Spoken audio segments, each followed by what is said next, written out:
Nous sommes dans le site docteurangélique.free.fr dans une série de leçons de philosophie réaliste à l'école du père Marie-Dominique Philippe et en vue de la lecture de saint Thomas d'Aquin. Et je voudrais aborder maintenant, toujours en philosophie de la matière, cette loi universelle de la corruption qui est présente dans toute la matière. C'est une loi que l'on découvre d'abord à notre niveau, à nous, humains, indépendamment du domaine de la physique.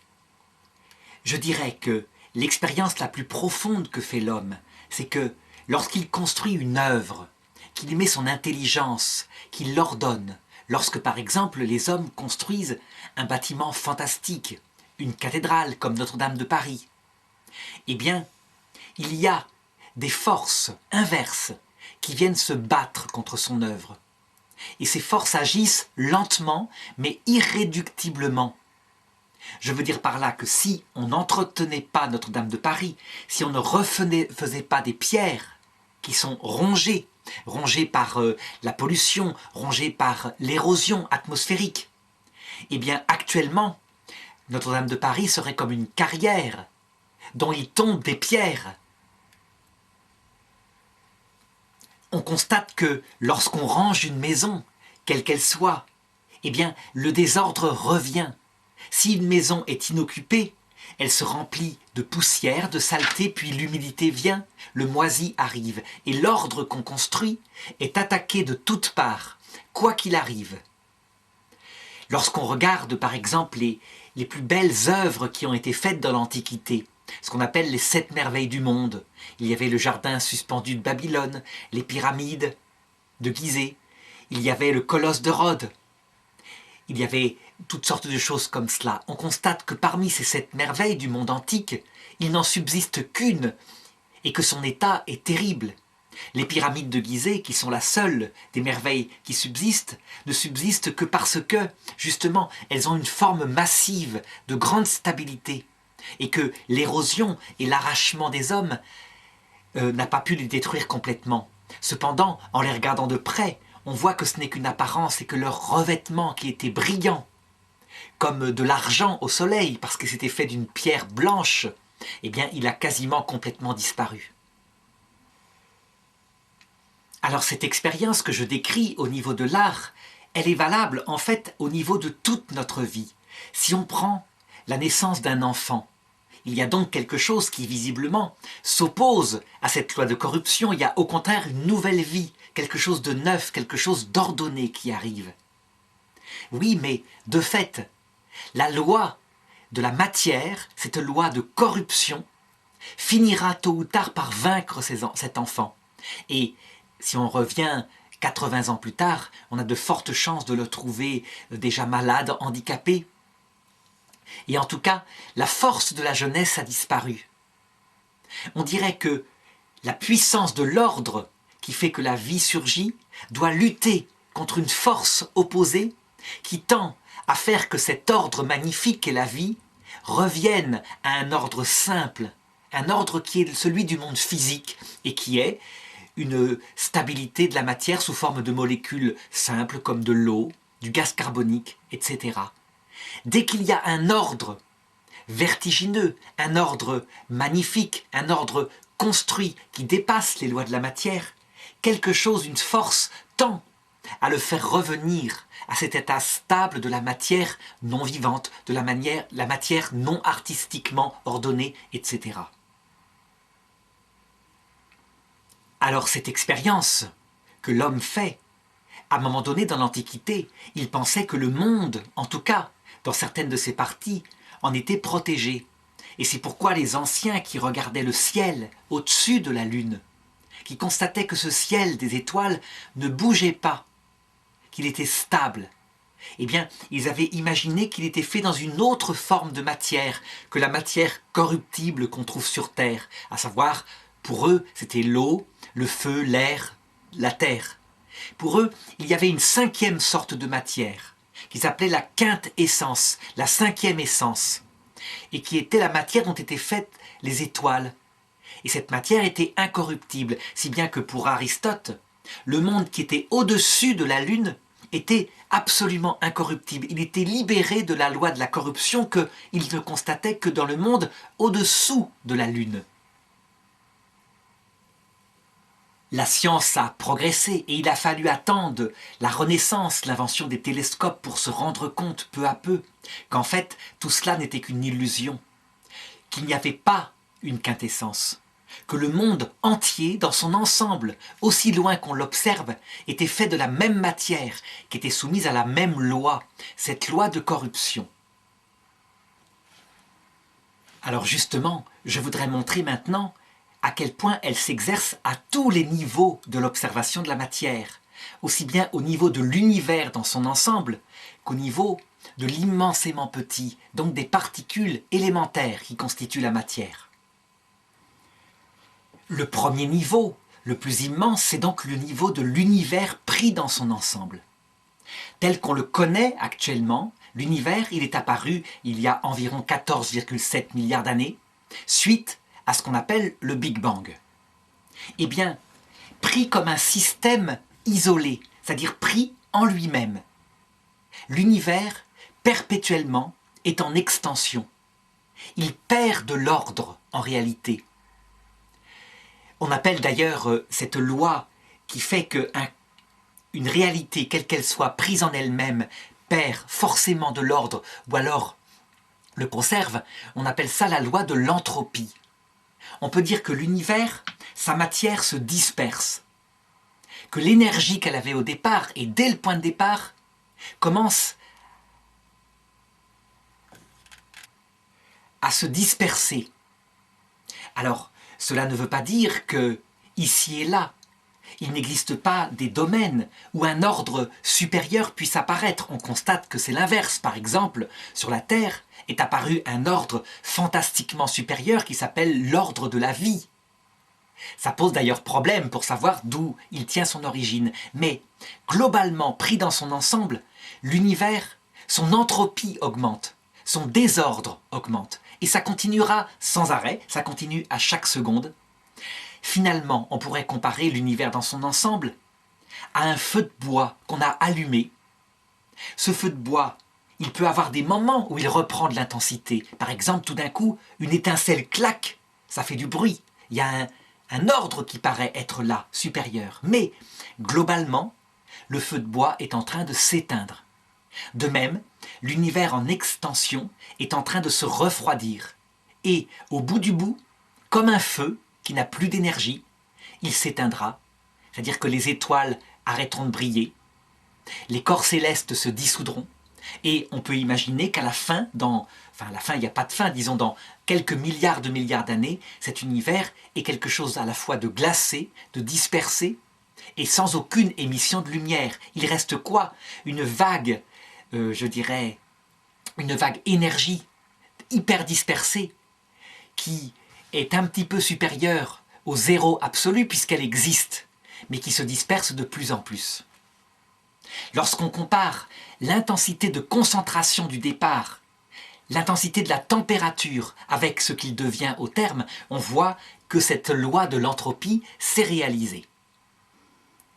Alors je ne voudrais pas rester tout au long de cette leçon sur la notion d'entropie, entropie E-N-T-R-O, il ne faut pas confondre avec une autre forme d'entropie, qui est une loi, un principe de physique qui signifie qu'un système clos, pris en lui-même, augmente son entropie, ça veut dire augmente globalement son désordre.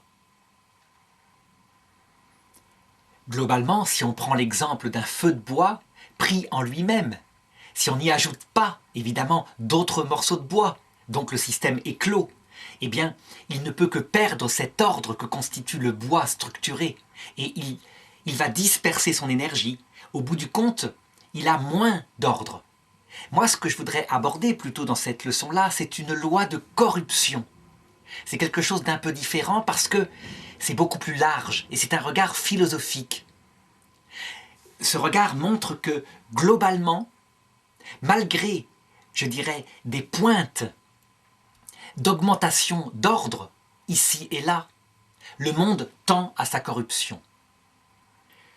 Et que ceci, à long terme, est valable non seulement au plan de l'univers pris dans son ensemble, mais au plan de chacune de ses parties. Il n'y a peut-être qu'un seul type de corps qui, pris dans notre univers actuel, ne se corromprait jamais, mais serait éternel. Ce sont ce qu'on appelle les trous noirs. Les trous noirs, ça veut dire l'écroulement sur elle-même d'une certaine quantité de matière, peut-être 3-4 fois le Soleil, et qui a une telle gravité, telle gravitation, c'est tellement massif que rien n'en sort, mais tout peut y rentrer. Et comme rien n'en sort, techniquement, théoriquement, ce corps devrait pouvoir subsister à jamais, tandis que tout le reste ne cesse de se disperser. Donc, on peut dire que sa température baisse, les particules qui le composent s'éloignent les unes des autres. C'est une loi universelle. Alors, pour le montrer, après avoir regardé l'univers dans son ensemble, je voudrais regarder maintenant les galaxies. Au départ, pour la naissance d'une galaxie, il y a quelque chose qui n'est pas une corruption. Donc ça part bien d'un effet inverse. La gravitation réunit une masse de gaz suffisamment critique pour que, à un moment donné, les étoiles qui constituent cette galaxie s'allument. Cependant, prise en elle-même, cette galaxie, elle a une quantité limitée de carburant. Chaque étoile est alimentée par une quantité d'hydrogène. Eh bien, au bout d'un certain temps, comme toute chose qui a du carburant, le carburant va être brûlé. Alors, on peut imaginer, les étoiles brûlent leur carburant et elles disparaissent et elles s'éteignent à jamais. Non, ça se passe, comme je le disais, un peu comme un feu de bois. Elles explosent, elles dispersent leur matière, ça peut faire naître d'autres étoiles, la matière peut se reconcentrer et ça peut faire naître d'autres formes de galaxies, d'autres formes de corps célestes. Mais globalement, il n'y a rien à faire. Ce mouvement se produit dans une corruption. Ça veut dire que le monde actuel, donc à peu près 15 milliards d'années après son début, il est plus froid, il est plus dégradé que le monde du début. Et pourtant, il contient en lui des molécules extrêmement structurées qui n'existaient pas à son début. Donc ce désordre produit aussi de l'ordre. Mais globalement, c'est le désordre qui gagne à la fin. Prenons un autre niveau d'observation. Par exemple, notre propre planète, la Terre. On voit les écologistes qui actuellement se bagarrent pour faire subsister des espèces animales, et ils ont bien raison. Ils veulent aussi faire subsister les œuvres humaines les plus belles, et c'est important. Cependant, si on regarde les choses sous ce regard de philosophie de la matière, en réalité, pris en lui-même, ce monde tel qu'on le constate, il est vain. Ça veut dire que les lois de la matière de ce monde ne peuvent que le détruire. La corrosion des choses est à l'œuvre, et il suffirait, par exemple, en France, de simplement 3 siècles d'anarchie, de manque d'organisation d'un pouvoir central, et on verrait des milliers d'œuvres d'art, des milliers d'églises, des milliers de cathédrales, peut-être disparaître ou s'abîmer fortement, devenir des ruines. C'est ce qui se passe sans cesse. Donc actuellement, on est dans un état de stabilité, il y a de l'argent, on peut donc lutter contre cette corruption des choses. Mais globalement, à long terme, on est vaincu. De même pour les espèces animales. La vie, on peut dire, on peut la sauver, mais forcément, d'ici 5 milliards d'années, où le Soleil va commencer à donner des signes de faiblesse, la vie disparaîtra. Cette propriété de dégradation et de corruption, qui est d'abord due au poids de ce monde physique, elle est aussi valable au niveau des molécules. Je veux dire par là que lorsqu'on construit des molécules trop complexes, trop élaborées, lorsqu'on les construit soit par le génie génétique de l'homme, soit la nature par le génie génétique de la vie, eh bien, on peut dire que ces constructions-là sont un peu comme les cathédrales. Quelque chose lutte contre elles et vient les ronger de l'intérieur. C'est tout simplement les propriétés naturelles du monde non vivant. À savoir que les atomes qui composent ces molécules, eh bien, ils tendent à revenir à un état qui leur plaît, un état stable, à savoir quelques liaisons, quelques valences. Pas plus de 120 atomes collés ensemble. C'est déjà un très très grand maximum. Là aussi, on constate une loi de corruption qui fait que la vie est toujours un petit peu sur une crête, mais aussi les œuvres de la chimie. Tout finit par se corrompre à ce niveau-là. On pourrait se dire que la loi de la corruption s'arrête là. Eh bien non, elle est valable aussi au niveau des atomes, donc à un niveau beaucoup plus petit que les molécules.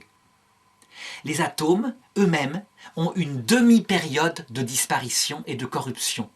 Selon, évidemment, la complexité d'un atome, selon sa masse, eh bien, on peut dire que cette période est d'autant plus courte. Par exemple, pour de l'uranium radioactif, la disparition de la moitié d'une quantité d'atomes se fait évidemment bien plus rapidement que pour du carbone, qui lui est beaucoup plus stable, parce que beaucoup plus léger aussi, il a moins de neutrons, moins de protons. Donc il y a une dégradation nucléaire, ce qui fait que le monde entier, la matière entière qui nous compose, elle-même est soumise à une loi de corruption. On pourrait se dire par exemple que l'hydrogène, pour le moins, qui est, je dirais, l'atome le plus simple, il est éternel. C'est lui qui est d'ailleurs apparu. Dès que la matière s'est structurée sous forme d'atomes, c'est l'hydrogène qui est apparu en premier. Eh bien non, l'hydrogène lui-même n'est pas éternel. Lui-même, il est soumis à une loi de dégradation et les éléments qui le composent eux-mêmes se disperseront. Le seul endroit où cette loi de dégradation n'est plus valable, c'est au niveau du passage au néant. Je dirais que la quantité d'énergie qui est apparue au départ, lors du Big Bang, cette quantité-là, elle est absolument éternelle. Rien ne se perdra, rien ne se créera, tout se transforme. Cela veut dire concrètement que si on pouvait revenir dans 1000 milliards d'années, tel que notre monde serait à cette époque-là, si on pouvait calculer la quantité d'énergie qui le compose, ce monde extrêmement dispersé, dont le rayon serait donc de 1000 milliards d'années-lumière, puisque le premier rayonnement émis lors du Big Bang serait rendu à cette distance-là. Eh bien, la quantité de matière ainsi refroidie, ainsi dispersée, est absolument équivalente à celle qui est apparue au premier instant du Big Bang et qui était concentrée dans la taille d'un point. Rien ne s'est perdu. Tout s'est simplement dispersé. L'entropie a augmenté, le désordre a augmenté de manière évidemment irréversible. Alors, tel que je décris le monde, on peut se demander, mais il y a en fait visiblement autre chose que de la dégradation, puisque, à un moment donné, sont apparues justement les galaxies, des corps célestes fantastiquement organisés, et puis la vie. Donc je dirais que je ne le nie pas. Il n'y a pas que la loi de la corruption, mais la loi de la corruption, elle traverse l'histoire du monde et elle vainc. Au bout du compte, c'est elle qui gagne le combat. Les anciens d'ailleurs, pour représenter ça, disaient qu'il y avait un combat perpétuel entre, je dirais, le dieu de la construction et de l'autre part un démon de la destruction. Les anciens pensaient que c'était le dieu de la construction qui vaincrait. Mais lorsqu'on regarde le monde physique en lui-même, indépendamment de cette mythologie, eh bien, on doit dire l'inverse. C'est le dieu, entre guillemets, de la corruption qui est forcément vainqueur au bout du compte. À moins que tout cela n'ait été créé par un véritable dieu, un créateur. Et là, ça change tout. Parce que ce que je décris comme une loi de la corruption, ce n'est pas un dieu. C'est en fait une propriété de cette matière. Cette matière, elle est lourde, elle est pesante, elle tend à sa dispersion. Mais si un créateur intelligent, là, fait sortir du néant, ce qui explique que le Big Bang ait pu apparaître, quelqu'un, disait Albert Einstein, a gratté une allumette. À ce moment-là, il a aussi le pouvoir de changer les propriétés de cette matière. Ça dépend de sa puissance. Mais ce n'est pas l'objet de la philosophie de la matière. C'est l'objet de la théologie naturelle, qui est une autre partie de la philosophie. Lorsque j'étudie le monde en philosophie de la matière, je suis contraint de dire que les lois de la corruption sont plus puissantes au bout du compte et qu'elles finissent toujours par vaincre, de même que on a beau dire que l'amour est plus fort que la mort, si on analyse les choses du point de vue de l'observation, ce n'est pas vrai. La mort finit toujours par faire disparaître l'histoire d'amour des jeunes. c'est dans une autre dimension, dans une autre approche, qui cherche à savoir s'il y a une vie après la mort et si notre âme spirituelle retrouve ce que nous avons aimé après la mort, que peut se poser cette question de la puissance, de l'amour, des relations que nous avons construites, plus fortes que cette dégradation de la matière. Alors, une question tout de même se pose. D'où vient que, dans ce désordre qui gagne et qui peu à peu disperse cet univers, d'où vient qu'il est apparu, à plusieurs moments de l'histoire de ce monde, des ordres supérieurs qui n'étaient pas explicables par cette loi de dégradation. Je veux dire par là que, lorsqu'on regarde le monde, on observe 5 grands sauts d'organisation qui visiblement posent problème parce que on se demande comment ils sont apparus. Le premier, il est métaphysique, donc je n'en parlerai pas ici, c'est évidemment comment le monde lui-même est apparu. Donc, comment est-ce que l'absence d'être peut donner de l'être. Donc, cette chose-là se traite en métaphysique. Par contre, ce qui concerne véritablement la physique, c'est comment, une fois que le Big Bang a lieu, donc dans le milliardième de seconde qui suit ce temps zéro, comment est-ce que la matière qui le compose a-t-elle pu acquérir des constantes qui l'organisent, qui sont si précisément réglées au point de vue mathématique, que ça en devient absolument stupéfiant. Comment expliquer que, alors que toutes les probabilités auraient dû faire que d'autres formes de constantes apparaissent, vu que ce monde en lui-même n'est que de l'énergie, donc n'a pas de structuration, comment se fait-il qu'il s'est structuré de telle façon que la matière puisse s'organiser ensuite sous forme des atomes que nous connaissons? C'est le premier saut d'ordre superbe de type mathématique qui apparaît au départ dans la première seconde de l'univers. Il faut le reconnaître, personne n'a d'explication. On ne peut que constater ce fait-là. Et ce fait semble s'opposer à la loi de la corruption que je viens d'indiquer. Ce qui aurait dû se passer normalement, c'est quoi? Si le Big Bang a lieu, eh bien qu'il y ait une explosion d'énergie, un souffle qui se disperse. Mais que jamais ce souffle ne se structure en quelque chose d'aussi construit qu'un atome d'hydrogène. Et pourtant, il s'est passé l'inverse.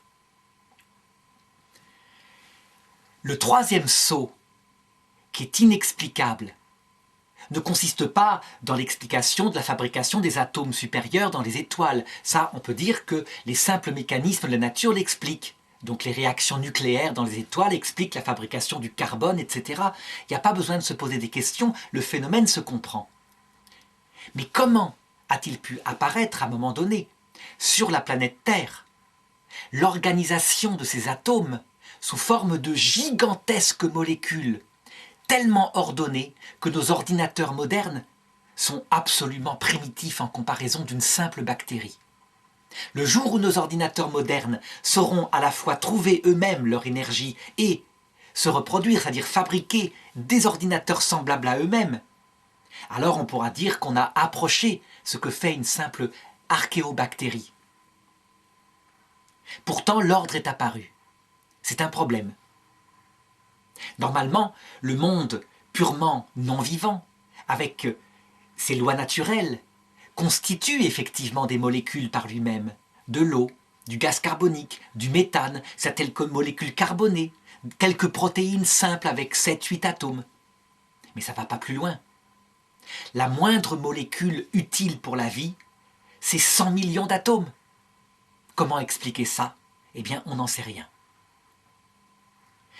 Quatrième saut d'organisation qu'on a du mal à expliquer parce que la loi de l'entropie ne l'explique pas.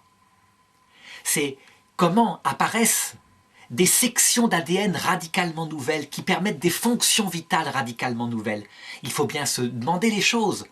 On a donc des animaux qui existent sur Terre, qui n'ont pas le sens de la vue, par exemple, et qui pour eux, il n'y a aucune espèce de finalité, diront les scientifiques actuels. C'est-à-dire que le sens de la vue, non seulement ils ne savent pas qu'il existe, mais ils sont exactement comme nous, par rapport au fait qu'actuellement nous sommes traversés par des ondes radio. Nous n'en avons pas conscience. Nous, il a fallu nous le dire pour que nous le croyions. Mais eux, qui n'ont même pas d'intelligence, ne savent pas que la lumière existe. Comment se fait-il que, à un moment donné, le sens de la vue, avec son ADN hyper développé, apparaisse? C'est tout aussi mystérieux que si nous, tout d'un coup, ou plutôt au bout de quelques millions d'années, apparaissait dans l'espèce humaine une espèce d'antenne sur la tête, câblée au cerveau, et qui soit capable de capter les ondes radio, donc pour, par exemple, écouter la radio tranquillement sans avoir besoin de poste de radio. Ça nous est absolument étranger. Nous pourrions peut-être le fabriquer par l'intelligence génétique. Peut-être, il faudrait maîtriser mieux la vie que nous le faisons maintenant. Mais comment expliquer que ça puisse apparaître tout seul? C'est ce que disent ceux qui sont évolutionnistes purs, matérialistes. Et enfin, le dernier saut, c'est l'apparition de l'intelligence humaine. Ça veut dire un cerveau qui est là, qui n'est pas plus performant que le cerveau d'un singe, qui a peut-être un peu plus de mémoire, mais qui surtout qualitativement se met à comprendre non seulement qu'il existe, mais au-delà des temps présents, au-delà des lieux, à dépasser le domaine de la simple survie, de la simple reproduction, pour se poser des questions liées au destin, à l'éternité. Comment se fait-il que cette intelligence apparaisse? C'est un fait, c'est apparu dans la matière. Eh bien, je dirais que là, le philosophe, il est confronté à une vraie question lorsqu'il regarde les explications que donnent certains scientifiques qui, en fait, plus que des scientifiques, sont plutôt des philosophes matérialistes et athées. Le philosophe, lui, il est ouvert à toutes les hypothèses.